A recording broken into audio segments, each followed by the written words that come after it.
عذاب جهنم وبئس المصير إذا ألقوا فيها ولا شيء وهي تفور تكاد تبين من الغيظ إلا ما ألقي فيها فجر سلام فتركوها وإن يحسب النذير قالوا بلى قد جاءنا نذير فكذبنا وقلنا ما نزل الله من شيء إن أنتم إلا في ضلال كبير وقال لكم ما نسمع نعصر ما كنا فيه أصحاب السعير فاعترفوا بذنبهم فسحقا لأصحاب السعير إن الذين يخشون ربهم بالغيب لهم مغفرة وأجر كبير ويسر قولكم ويجروا به إنه عليم بذات الصدور ألا يعلم من خلق وهو اللطيف الخبير والذي جعل لكم من تنفقوا وناتي وخذوا رزقه وإليه النشور ومنكم من في السماء لن يسكبركم الأرض فإذا هي تمور أم أمنتم ما في السماء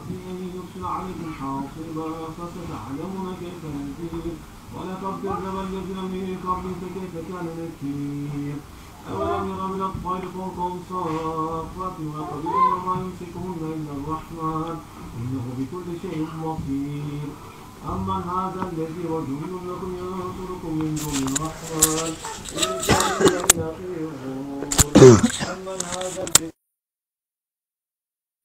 ينصركم من النار أفمن يمشي مكبا على وجهه أمن يمشي على صراط مستقيم قل هو الذي أنشأكم الجنة والأبصار والأفئدة قليلا ما تشكرون قل هو الذي ذراكم في الأرض وإليه تحشرون ويقولون متى هذا الوعد إن كنتم صادقين قل إنما العلم عند الله وإنما لا يجر مبين فلما رأوا زلفة سيقول الذين كفروا قيل هذا الذي كنتم به تدعون قل أمنتم من أهلك لي الله وما يرحمنا فمن يجير الكافرين من عذاب أليم قل والرحمن آمنا به وعليه توكلنا وستعلمون من هو في ضلال مبين قل أرأيتم من أصبح معكم غفرا فمن يأتيكم بماء معين الله تعالى رب العالمين.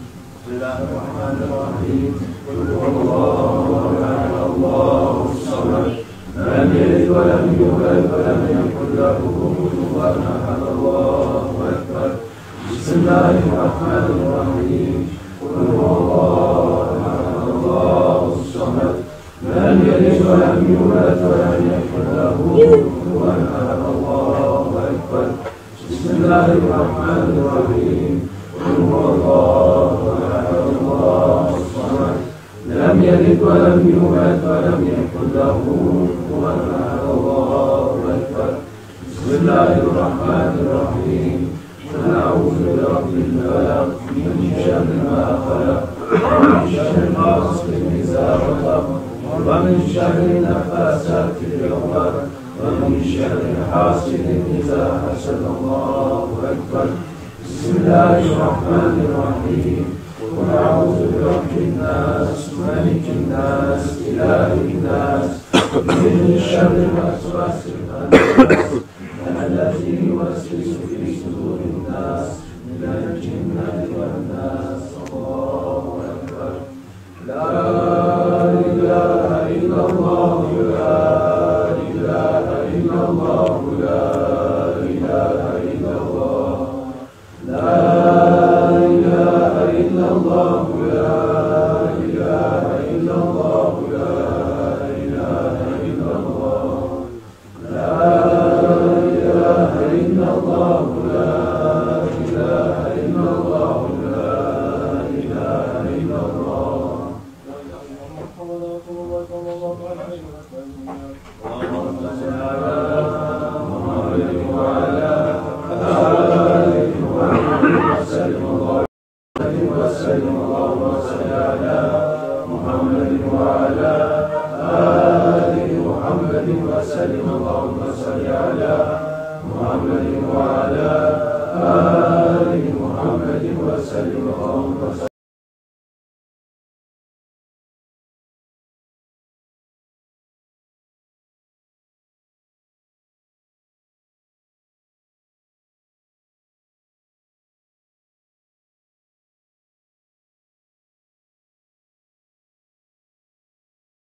وعلى آل محمد وسلم اللهم صل على محمد وعلى آل محمد وسلم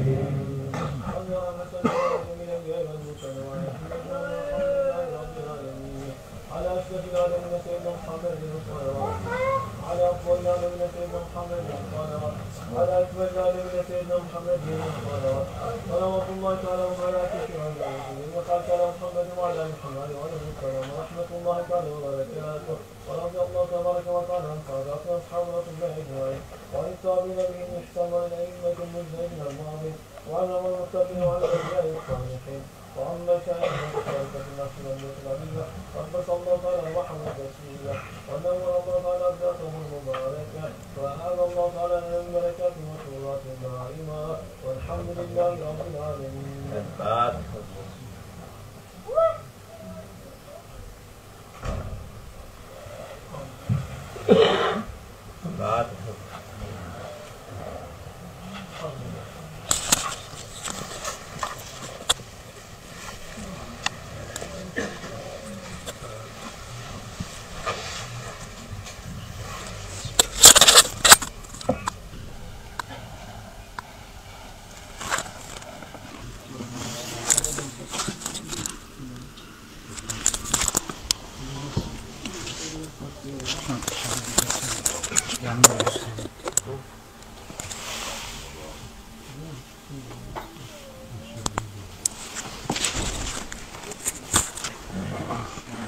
السلام عليكم ورحمة الله.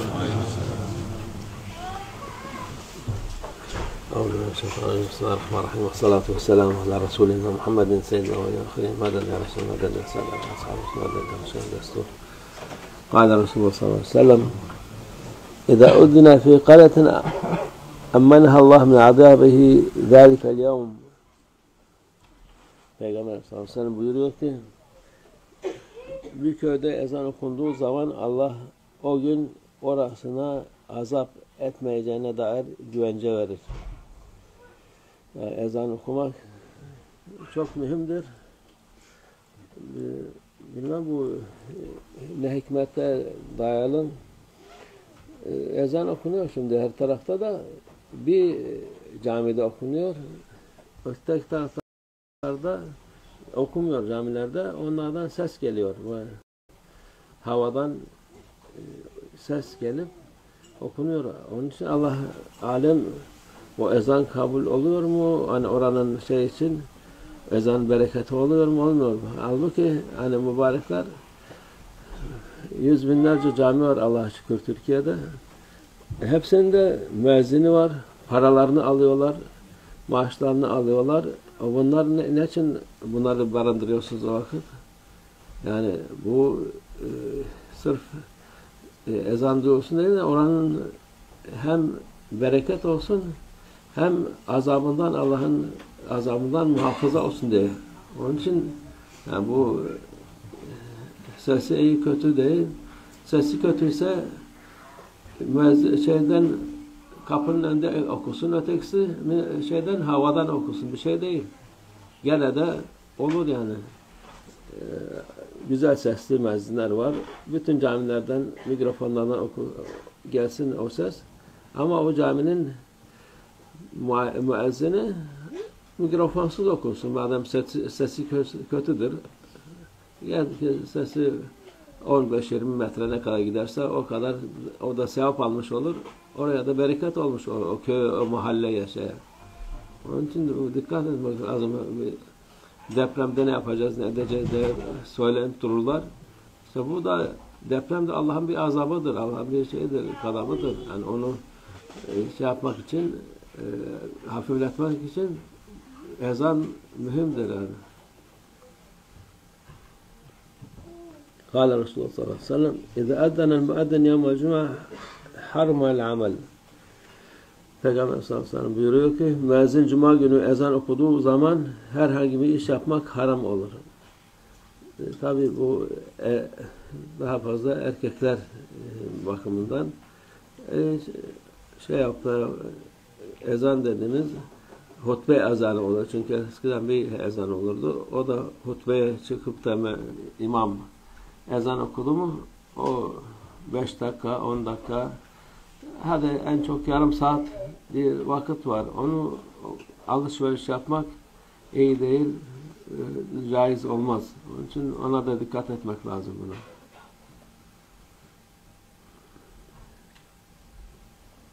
Kâle Resulullah sallallahu aleyhi ve sellem eşfa'el ezan ve avtel ikame. Peygamber gene buyuruyor, ezan ifadelerini çift çift oku, kâmet tek tek okuyun diyor Peygamber sallallahu aleyhi ve sellem. Bunlar da tabi mezheplere göre değişiyor.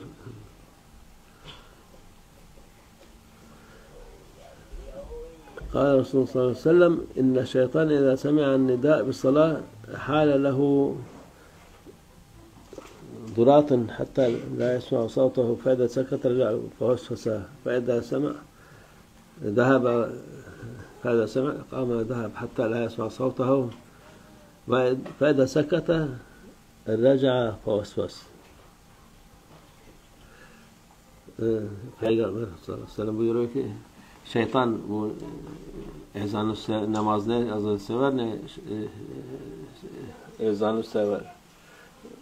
Şeytan namaz için ezan okunduğu işittiği zaman yerlenerek sesi işitmeyecek kadar uzağa gider. Yani o kadar gaz çıkararak kaçar oradan. Yani ezan sesini duymasın diye. O kadar uzak gider ki ezan bitince geri dönüp vesvese vermeye başlar. Bu da gene ezan bitti der ezan hemen gelip milleti vesvese etmeye başlar. Namaz için kâmet getirdiği için zamanda aynı şekilde sesi işitmeyecek kadar uzağa gider. Gene kâmete de uzağa gider. Kâmet bitince geri dönüp vesvese yapmaya başlar. Yani insanı namaza kılarken, ederken ne zaman olursa vesvese var insana, vesvese gelir. Onun için namazdan, ezanla ikamet vakti hiç sevmez o şeyler. Acayip haller gelip de kaçıp gider. Kâle Resulullah sallallahu aleyhi ve sellem umenâ'ul muslimîn alâ salâtihim ve suhûrihum müeddinûn. Peygamber sallallahu aleyhi ve sellem buyuruyor ki müezzinler Müslümanların namazlarında ve sahurlarında onlara vakit bildirmek açısından emindirler. Yani onları insanların bu namazlarına, oruçlarına, sahurlarına, vakitlerini müezzinler emniyetli insan olur. Onlara emanet edilmiş. Yani onların bir vakitten önce, vakitten sonra ezan okumaları olmaz. Çünkü bu hassas şeydir. Namaz, akşam namazdan önce, iftardan önce yapsan, ezan okusan, oruç gider. Sahurda geç kalsan, bu vakitte gene oruç gider. Namaz aynı şekilde. Bazı namazlar tam vaktinde kılınması lazım olan namazlar akşam gibi. Onu da yani mühimdir bu. Onların mesuliyeti, onlar büyük mesuliyet var onlarda da. Kâle Resulullah sallallahu aleyhi ve sellem İnne şeytan semi'an nida' bis salah zahaba hatta yekun mekâner ravhâ. Peygamber sallallahu aleyhi ve sellem buyuruyor ki şeytan Medine'de namaz için okunan ezan işittiği zaman Medine'den 30 veya 40 mil uzaklıkta olan Ravha'ya kadar uzaklaşır. Yani Medine'den o kadar uzak gider ki 40 mil dedi yani 60 kilometreden fazla.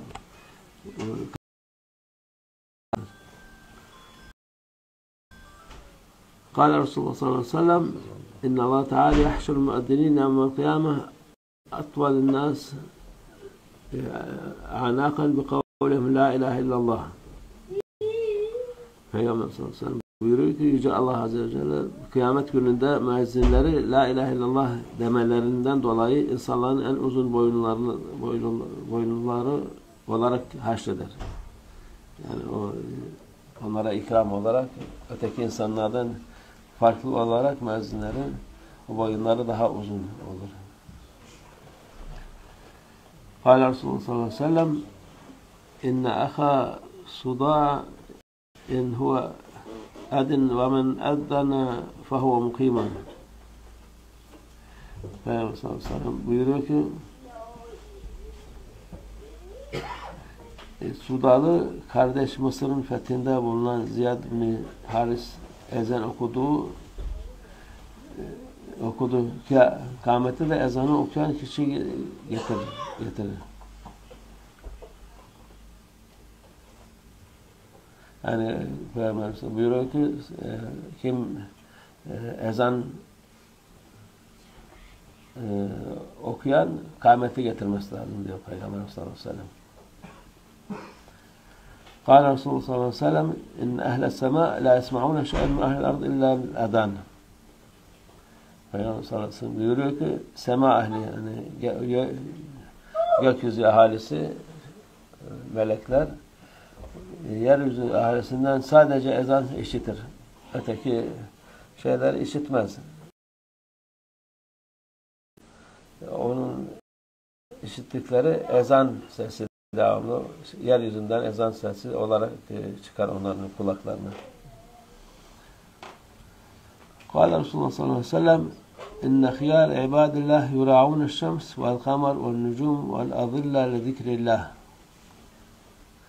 Peygamber sallallahu aleyhi ve sellem buyuruyor ki şüphesiz ki Yüce Allah'ın en hayırlı kulları güneşi, ayı, yıldızları ve gölgeleri Yüce Allah'ın zikri için gözetlenenlerdir. Yani güneşe bakıp ayın, yıldızların hepsinin bir işareti var namaz vaktine, ibadet vakitlerine. Onları öyle bakıp da onlardan istifade edenlere Allah zikri için hayırlı kullardır. En hayırlı kulları onlardır. Yani bazı şimdi insanlar, bazı tip insanlar var, güneşe ya yıldızlara falan bakıp da başka maksat için bakan değil de bu Allah'ın yolunda olmak için bakanlardır, hayırlı insanlar. Kâle Resulullah sallallahu aleyhi ve sellem inneme yukimu men edden. Peygamber sallallahu aleyhi ve sellem buyuruyor ki kâmeti ancak ezan okuyan kişi getirir. Yani o müezzin hem ezan okur hem kâmet getirir. Kâle Resulullah sallallahu aleyhi ve sellem eyyemâ kavmen nudiye fihim bil ezân sabâhan kâne lehum emânen min azâbillâhi teâlâ hatta yumsû ve eyyemâ kavmen Peygamber sallallahu aleyhi ve sellem buyuruyor ki hangi toplulukta sabah ezanı okunursa muhakkak onlar akşama kadar Allah'ın azabından güvence altında olurlar. Mahalledeki insanlar o Allah'ın azabından emindirler. Güvencededirler. Hangi toplulukta akşam ezanı okunursa muhakkak onlar sabaha kadar Allah'ın azabından güvence altında olurlar. O da gene akşamda okunan, yatsı okunan namaz yani sabaha kadar insanları emniyette eder. Bazı işte nasipsiz insanlar var. Yapıyor. Bir cami yapılacak, edecek. Yok istemeyiz. Ezan rahatsız oluyor ezandan. Rahatsız olan tabii şeytanlar rahatsız olur. Onlar o şeyden mahrum olur. Allah bizi mahrum etmesin. Sadaka Resulullah fîmâ kâle ev kemâ kâle ziyâdetillah şerefin nebî sallallahu aleyhi ve sellem ve ashâbil kirâm ve ilâ arvâh cemî'l enbiyâ'l murselîn kudemâ şerâ'i ve ilâ ümmetil arba'a ve ilâ arvâh meşâyikhina fi tarîkatin nakşibendî'l Bukhari seyyidina Abdül Hâlik el-Rüzvâni Mawlana Sheikh Şerâfuddîn Dâsâni Mawlana Sheikh Abdullah Fâz Dâsâni Mawlana Sheikh Muhammed Nazım Adil Hakkâni وسائر سادات الصديقين ومن حفظته وجاء في سنة efendi ve rafakâh Hacı Mustafa Tara ve cümlemizin geçmişler ruhlar için şehitlerin şuhada ruhlar için Allah Teala Fatiha.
تقبل منا واعف عنا واغفر لنا وارحمنا واهدنا واسقنا واصلح شأننا وشأن المسلمين وانصرنا على القوم الكافرين وانصر سلطاننا سلطان المسلمين سيدنا المهدي عليه السلام أظهره الله أعجله الله أدرك الله إلى شرف النبي صلى الله عليه وسلم وأصحابه الكرام وإلى أرواح مشايخنا أهل خارج كان خاصة إلى روح مولانا شيخ محمد ناظم هذا الحقاني وسائر سادات الصديقين الله تعالى. الفاتحة.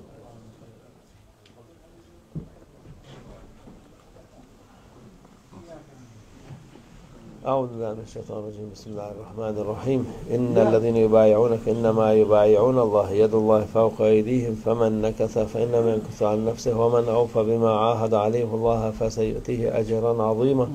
رضينا بالله ربنا وبالإسلام دينا وبسيدنا محمد صلى الله عليه وسلم نبيا لنا ورسولا. سيدنا شيخ عبد الله فاز حسن شيخ محمد ناظم الحقاني شيخا لنا ومرشدا والله على ما نقول وكيل. الله الله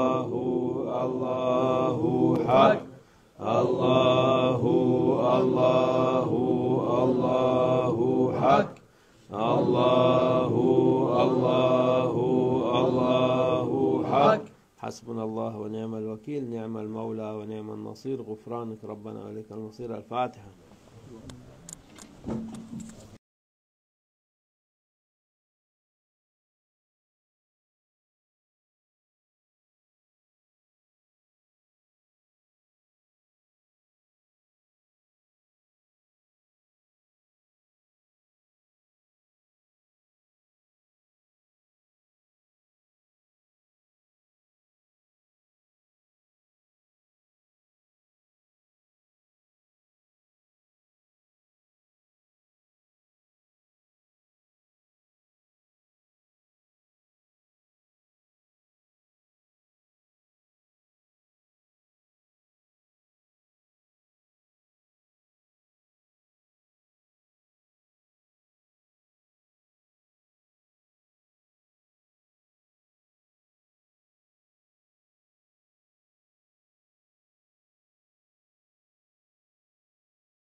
أعوذ بالله من الشيطان الرجيم. بسم الله الرحمن الرحيم والصلاة والسلام على رسولنا محمد سيدنا وآخرين مدد يا رسول مدد يا سلام يا أصحاب مدد يا رسول دستور.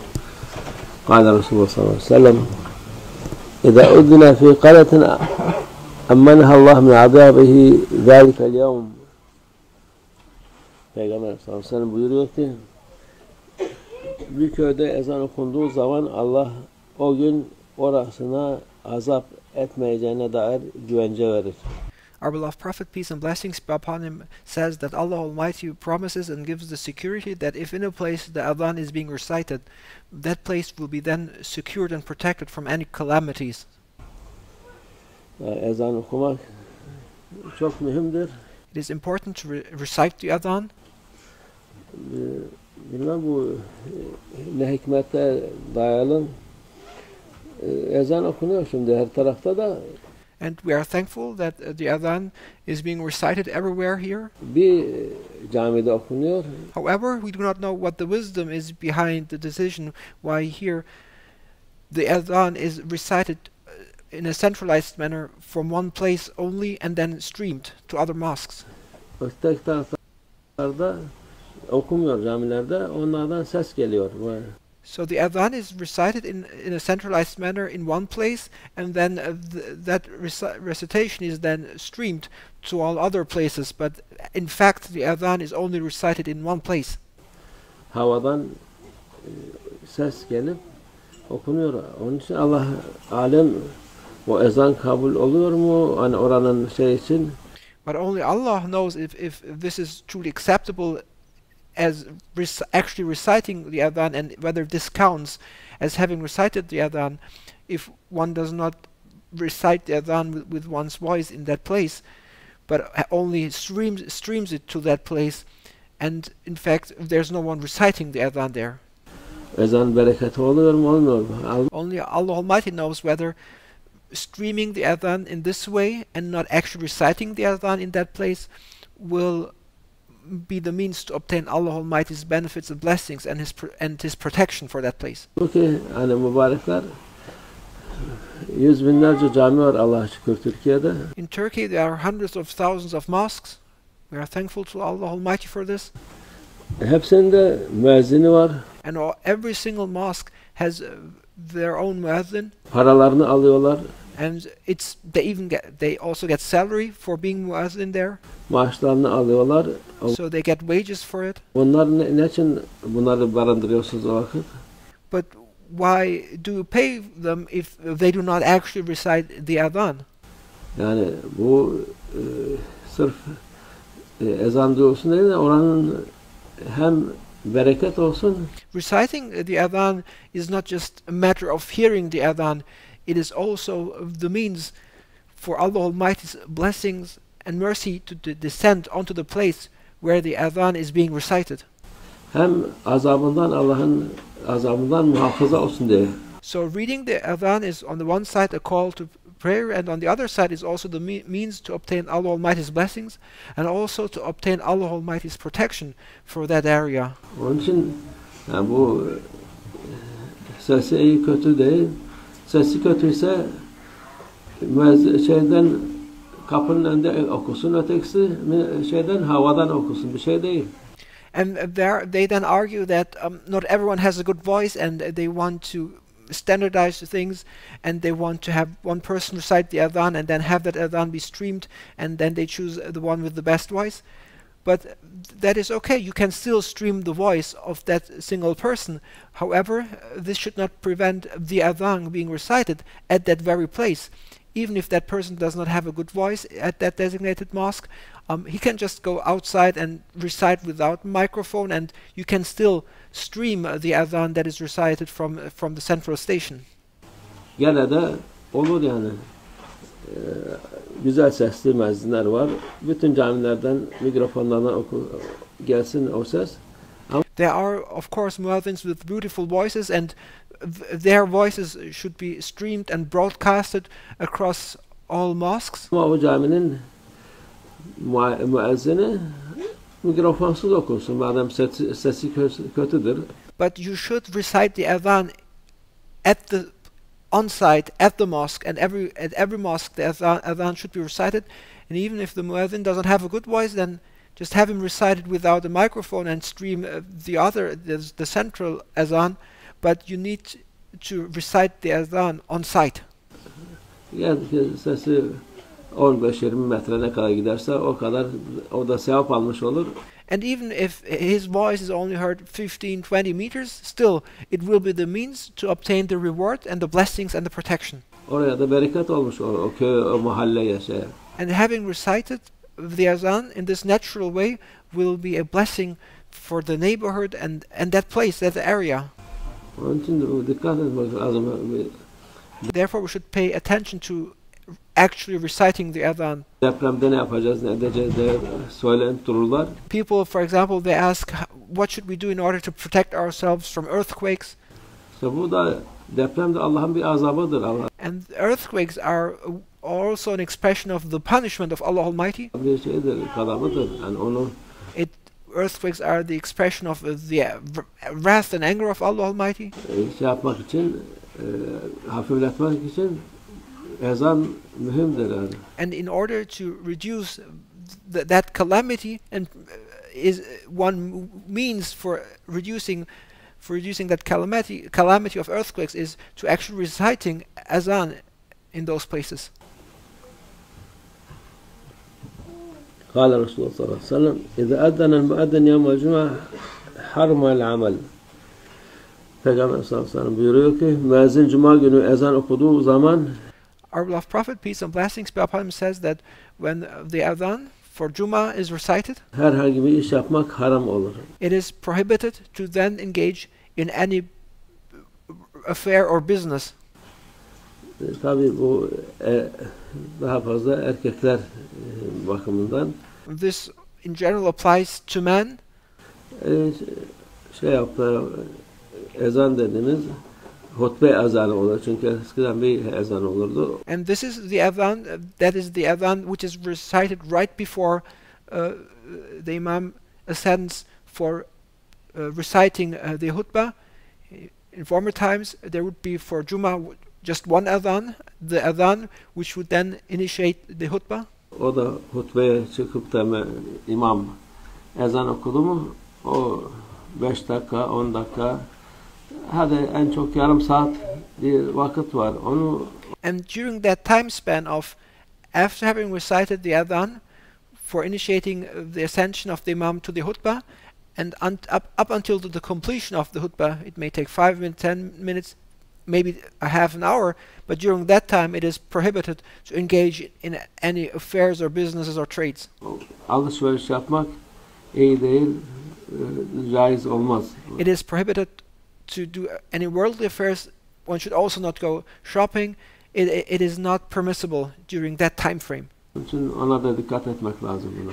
Therefore we should pay attention to this very crucial time frame of between the adhan, which initiates the hutbah, and the completion of the hutbah.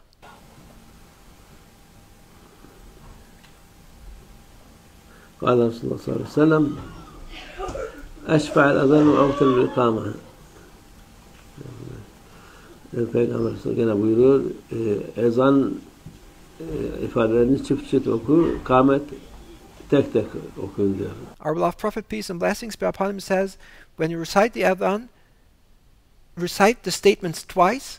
When you recite the iqamah, recite the statements once. Peygamber sallallahu aleyhi ve sellem. Bunlar da tabi mezheplere göre değişiyor. Of course, there are different applications of this hadith of our beloved Prophet, peace and blessings be upon him, based on the various schools of jurisprudence, the madhabs.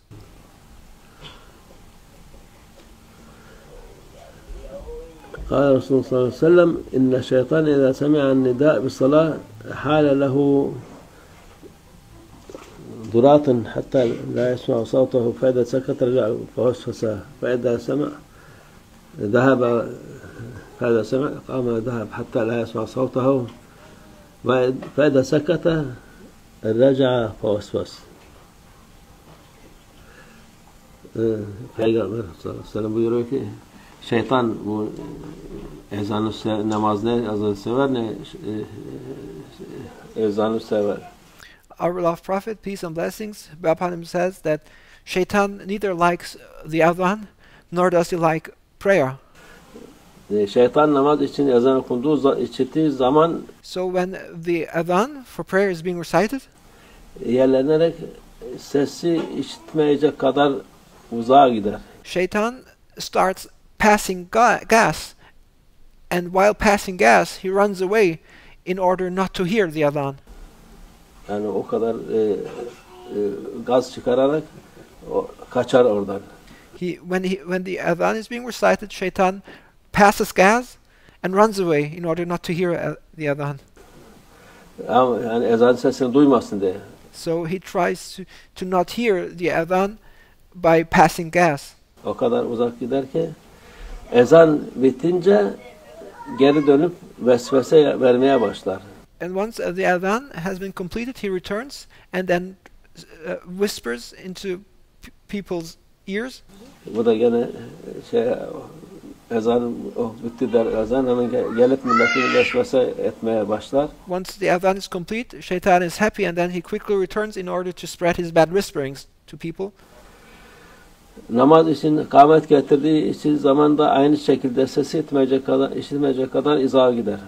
And then again, when the iqamah is being recited, Shaitan again runs away in order not to hear it. Gene kâmete de uzağa gider. Kâmet bitince geri dönüp vesvese yapmaya başlar. Yani insanı namaza kılarken ederken ne zaman olursa vesvese var insana. And after the iqamah is completed, Shaitan quickly returns again and then starts to spread his whisperings again during prayer, and even during prayer one is exposed to Shaitan's whisperings. Vesvese gelir. Onun için namazdan ezanla ikamet vakti hiç sevmez o şeyleri. And this is why Shaitan hates it when the adhan or iqamah are being recited. He hates those times. Acayip haller gelip de kaçıp gider. When adhan or the iqamah is recited, Shaitan is overwhelmed by an extraordinary state and he runs away. قال رسول الله صلى الله عليه وسلم أمناء المسلمين على صلاتهم وسحورهم المؤذنون. Peygamber sallallahu aleyhi ve sellem buyuruyor ki müezzinler Müslümanların namazlarında ve sahurlarında onlara vakit bildirmek açısından emindirler. Yani onları insanların bu namazlarına, oruçlarına, sahurlarına, vakitlerini müezzinler emniyetli insan olur.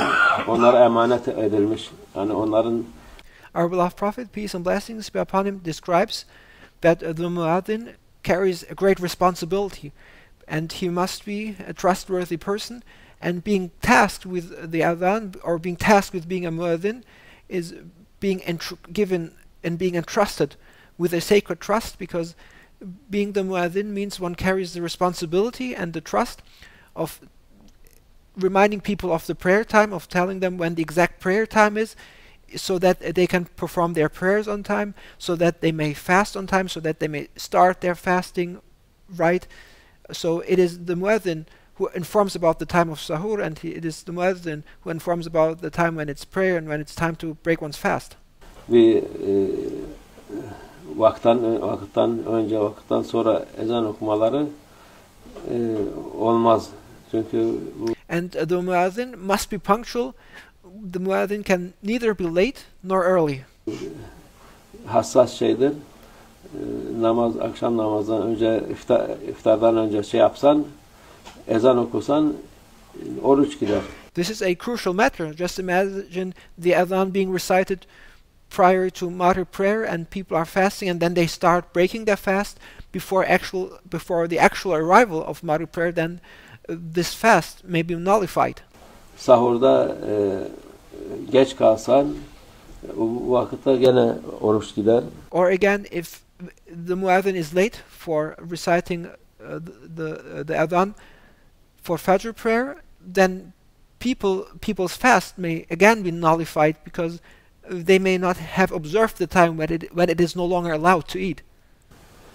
Namaz aynı şekilde. Bazı namazlar tam vaktinde kılınması lazım olan namazlar akşam gibi. And this also, of course, applies to prayer time. So there is strict attention to be paid, for example, when it comes to praying Maghrib prayer, which must be performed right on time, as any prayer should be performed right on time. Onu da yani mühimdir bu. Onların mesuliyeti, onlar büyük mesuliyet var onlarda da. This is an important matter, and thus the muezzin carries a great responsibility. قال رسول الله صلى الله عليه وسلم إن الشيطان إذا سمع النداء بالصلاة ذهب حتى يكون مكان الروحاء. Peygamber sallallahu aleyhi ve sellem buyuruyor ki şeytan Medine'de namaz için okunan ezan işittiği zaman Medine'den Our beloved Prophet, peace and blessings be upon him, described that when Shaitan would hear the adhan being recited in Medina, 30 veya 40 mil uzaklıkta olan Ravha'ya kadar uzaklaşır. and then Shaitan would run away to a distance of 30-40 miles away from Medina. Yani Medine'den o kadar uzak gider ki 40 mil dedi, yani 60 kilometreden fazla. 40 miles is more than 60 kilometers. Shaitan would run away out of Medina when the adhan was recited.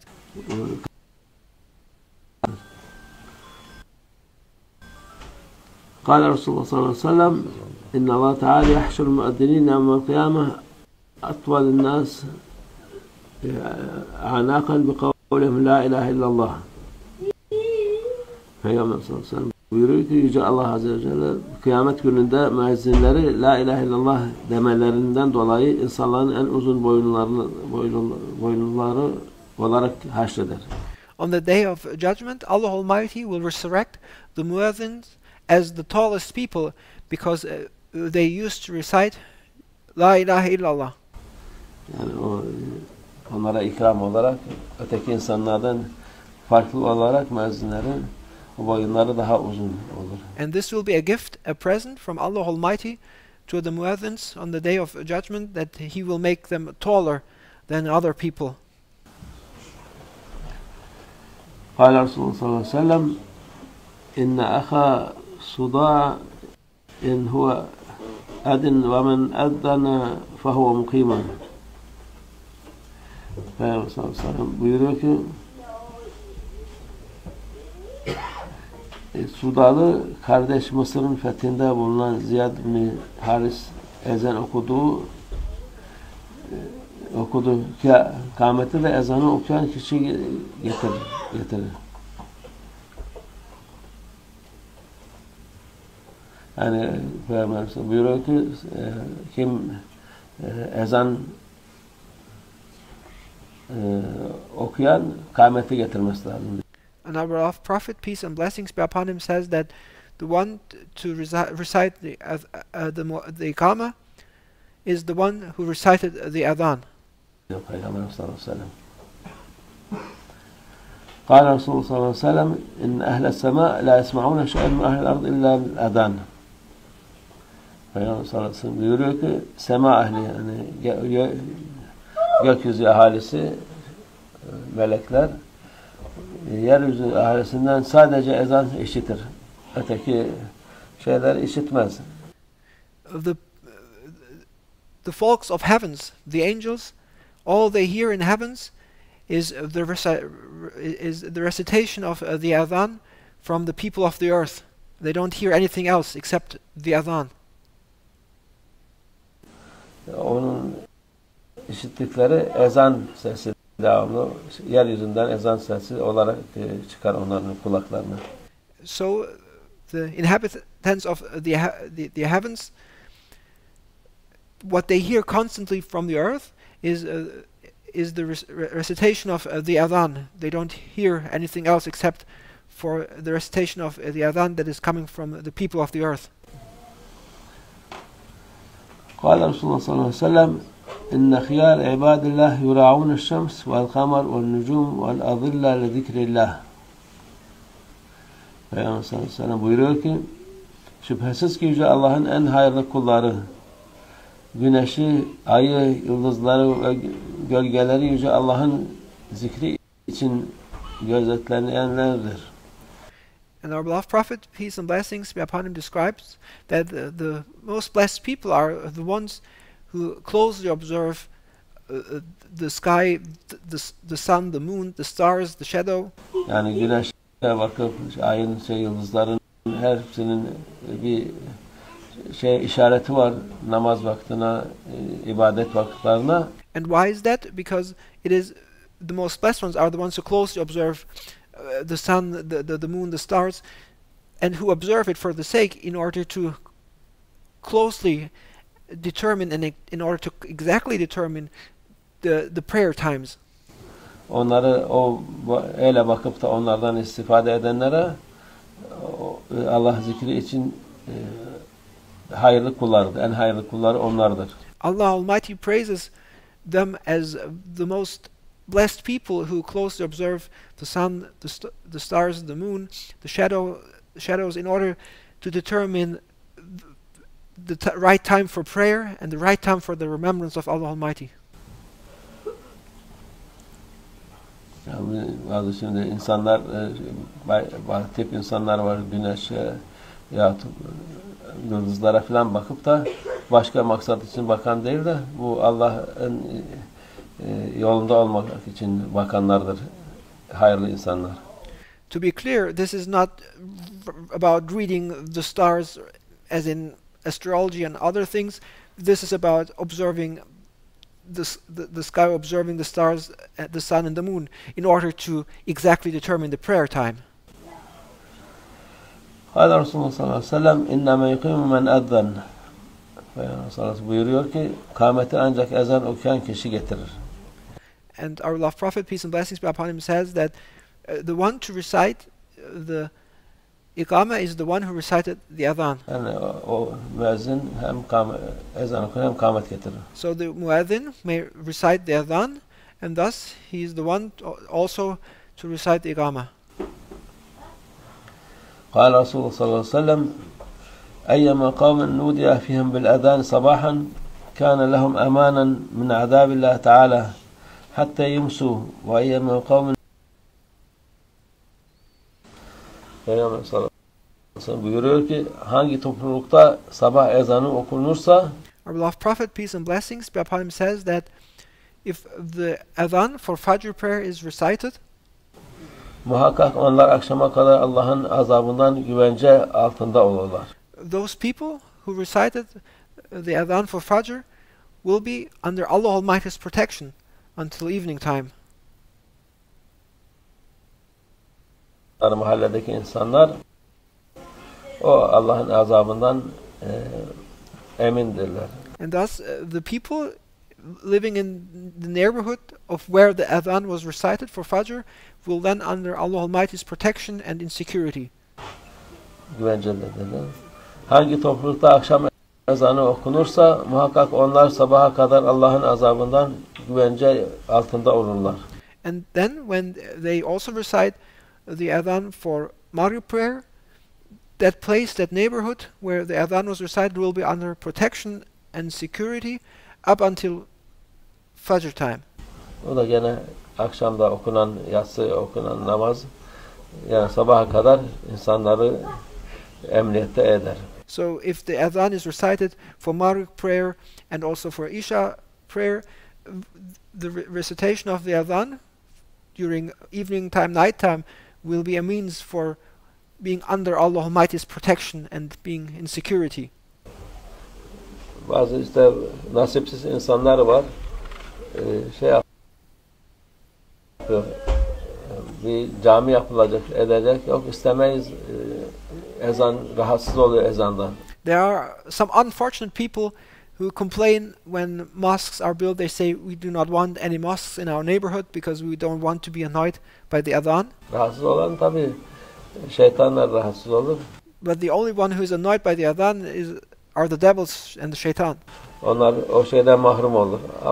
The devils and shaitan are deprived of the blessing of the adhan. Allah bizi mahrum etmesin. And those who do not cannot have the adhan being recited in their neighborhood are also deprived of that blessing, and may Allah Almighty protect us, and may Allah Almighty not deprive us of the blessings of hearing the adhan and being under the protection of the recitation of the adhan. صدق رسول الله فيما قال أو كما قال زيادة الله شرف النبي صلى الله عليه وسلم وأصحابه الكرام وإلى أرواح جميع الأنبياء والمرسلين قدماء شرائع وإلى أرواح الأئمة الأربعة وإلى أرواح مشايخنا في طريقة النقشبندي البخاري سيدنا أبو الخالد الرجواني مولانا شيخ شرف الدين داصاني مولانا شيخ الله فاز داصاني مولانا شيخ محمد ناظم عادل الحقاني وسائر سادات الصديقين ومن حفظته وجواب سنة فندق ورفقائه حاج مصطفى طلال بجملة من زنقة شمشلان الله شهيد شهداء الشهداء الله تعالى الفاتحة